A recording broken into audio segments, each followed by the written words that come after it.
Ixigo 2007 में launch हुई इस ऑनलाइन ट्रैवल एजेंसी में मेटा सर्च इंजन के तौर पर इन्होंने शुरुआत की थी और बाद में वित्त वर्ष 2020 में ऑनलाइन ट्रैवल एजेंट के तौर पर ये बदली भी।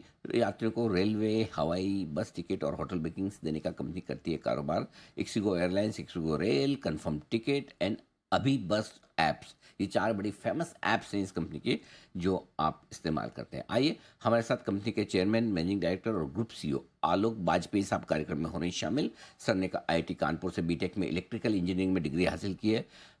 इनसीड फ्रांस से आपने एमबीए की डिग्री हासिल की है और जून 2026 से 2006 से माफ़ कीजिएगा 2006 से कंपनी के बोर्ड पर डायरेक्टर है। आए कल बाजार बंद होने के बाद नतीजे आपके सामने रख दूं। 31% रेवेन्यू में बढ़त आई है, 26 करोड़ ये रहा है। कामकाजी मुनाफा 24% बढ़कर आया है, मार्जिन 8.25% के आसपास, तो मुनाफा 53% बढ़कर 24 करोड़ के आसपास। वाजपेयी साहब, गुड मॉर्निंग, बहुत बहुत स्वागत है आपका। धन्यवाद हमें समय देने के लिए। नंबर्स काफ़ी मजबूत नजर आ रहे हैं हर तिमाही की तरह। सबसे पहले टॉप लाइन से करते हैं शुरुआत। रेवेन्यू ऑल टाइम हाई पर पहुंचा है, अब तक का सबसे हाईएस्ट एवर क्वार्टरली रेवेन्यू आपने दर्ज किया है। वजह बताएं सर, क्या खास रही इसके पीछे? गुड मॉर्निंग अनिल जी, आपके शो पे मुझे बुलाने का शुक्रिया। जी, लास्ट क्वार्टर देखिए, अगर आप देखेंगे, बहुत फ्लाइट्स बिजनेस में काफ़ी चैलेंजेस रहे क्योंकि लीडिंग एयरलाइन जो हमारी कंट्री की थी उसमें एफडीटीएल नॉर्म्स की वजह से कैंसलेशन, रीशेड्यूल काफ़ी रहे। लेकिन उसके बावजूद हमने फ्लाइट्स बिजनेस में मार्केट से कहीं ज़्यादा तेज़ी से ग्रो किया। तो अगर आप हमारे नतीजे देखें तो जो तीन हमारी बिजनेस लाइन है, फ्लाइट, ट्रेन, बस, जो कि बिजनेस लाइन है हमारी, तो फ्लाइट बिजनेस में हमारे 22% की जीटीवी ग्रोथ और 49% की रेवेन्यू ग्रोथ आई। बस बिजनेस में हमारे 47% की रेवेन्यू ग्रोथ और 36% की जीटीवी ग्रोथ आई। और जो ट्रेन बिजनेस था वो भी 15% जीटीवी ग्रोथ और 12% रेवेन्यू ग्रोथ पे बरकरार रहा, जो हमारा कह सकते हैं कि हमारी बैकबोन है, जहाँ से बहुत सारा हमारा यूजर बेस आता है।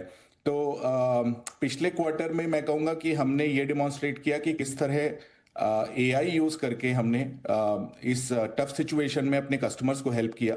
और उस हेल्प का नतीजा ये रहा कि हमारे कस्टमर्स का ट्रस्ट हम पे बढ़ा और वो हमारी ग्रोथ में साफ नजर आ रहा है। बहुत ही बढ़िया सर। एक और चीज जो पूछना चाहता हूं, आपका EBITDA 24% बढ़कर आया है लेकिन मार्जिन में थोड़ी सी आधा परसेंट की कमी, ऐसा क्यों? जी देखिए, हम मार्जिन्स में ना क्वार्टर ऑन क्वार्टर इस तरह से नहीं सोच रहे हैं हम तो। लॉन्ग टर्म अगर आप इस तरह देखिए कि हमारे देश में जो ऑनलाइन ट्रैवल का पेनिट्रेशन है, चाहे वो बस बिजनेस हो, होटल बिजनेस हो, पेनिट्रेशन अभी भी 20-22% के आसपास है, जिसकी वजह से बहुत सारे जो हमारे देश में ट्रैवलर हैं अभी भी ऑफलाइन बुक करते हैं या फिर वहाँ पे पहुँच के टिकटें बुक करते हैं, और उनका जो बिहेवियर ये बदल रहा है धीरे धीरे। हमारा बेट ये है कि लॉन्ग टर्म अगर हम इन्वेस्ट करते रहेंगे प्रोडक्ट इंप्रूव करने के लिए, अपनी पेनिट्रेशन और मार्केट इंप्रूव करने के लिए, अपनी ब्रांड को मजबूत करने के लिए, तो ये इन्वेस्टमेंट बहुत ज़रूरी है लॉन्ग टर्म के लिए। तो आप ये कह लीजिए कि ये मार्जिन जो हमारा समवॉट स्टेबल रहा है, वो इसके बावजूद है कि हम इन्वेस्ट कर रहे हैं अपने लॉन्ग टर्म की उन्नति के लिए।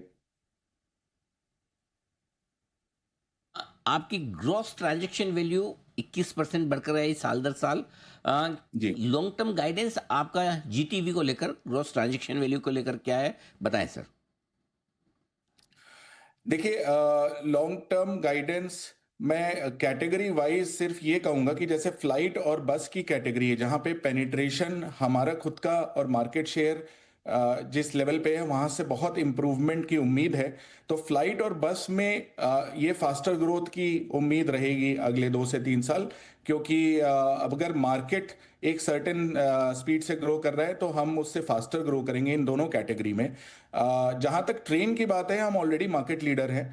60% से ज़्यादा शेयर हमारा ओटीए मार्केट में है, ट्रेन टिकट की बिक्री में। और वहाँ पे जिस स्केल पे हम ऑलरेडी ऑपरेट कर रहे हैं, करीब 2000 करोड़ से ज़्यादा की हम टिकट हर क्वार्टर बेचते हैं। वहाँ से मिड टीन्स में अगर आप देखिए 15% की जो ग्रोथ चल रही है, इसको मेंटेन करना या इसको स्लाइटली इंप्रूव करना, वो हमारा यहाँ से एफर्ट रहेगा।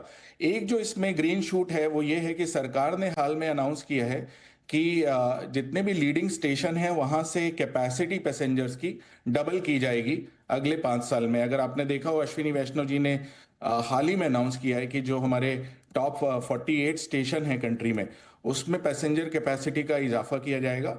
और वहां पे इसका मतलब कैपेसिटी एक्सपेंशन ट्रेन में पिछले 10 सालों में जो हुआ उससे ज्यादा तेज गति से होने की उम्मीद है अगले 5 साल में। जहां तक फ्लाइट्स की सवाल है, देखिए इस साल पिछले 12 महीने में बहुत सारे ऐसे इवेंट हुए। सिंदूर हुआ, फिर एक अनफॉर्चुनेट AI-171 क्रैश हुआ, और पिछले क्वार्टर में ये जो लीडिंग एयरलाइन की एक क्राइसिस हुई जहां पे कैंसलेशन और रीशेड्यूल बढ़ गए। तो यहाँ पे लास्ट ईयर थोड़ा सा मैं कहूंगा कि बहुत सारे ऐसे इवेंट हुए जिसकी वजह से single digit growth airline capacity expansion में हुई। अगर ये capacity expansion double digit growth में वापस आ जाती है अगले साल, तो यहाँ से तेजी की उम्मीद आ सकती है। लेकिन मैं उस पर गाइड इसलिए नहीं करूंगा क्योंकि वो एयरलाइंस की प्लेन एडिशन पे डिपेंड करेगा। तो मैं कहूंगा कि अगर प्लेन एडिशन या कैपेसिटी एक्सपेंशन इसी वेलोसिटी पे रहा तो हमारी भी गति इस तरह से चलेगी। अगर इससे तेज रहा तो इससे तेज भी भाग सकते हैं। All right, thank you mister Alok Bajpai, आज समय निकालकर हमारे साथ जुड़ने के लिए, नतीजों के बाद पूरी एनालिसिस हमें देने के लिए, एंड ऑफ कोर्स आगे की आपकी किस तरह की आउटलुक रहेगी वो भी बताने के लिए आपका बहुत बहुत धन्यवाद। आइए अब बढ़ते हैं आगे और जरा जय ठक्कर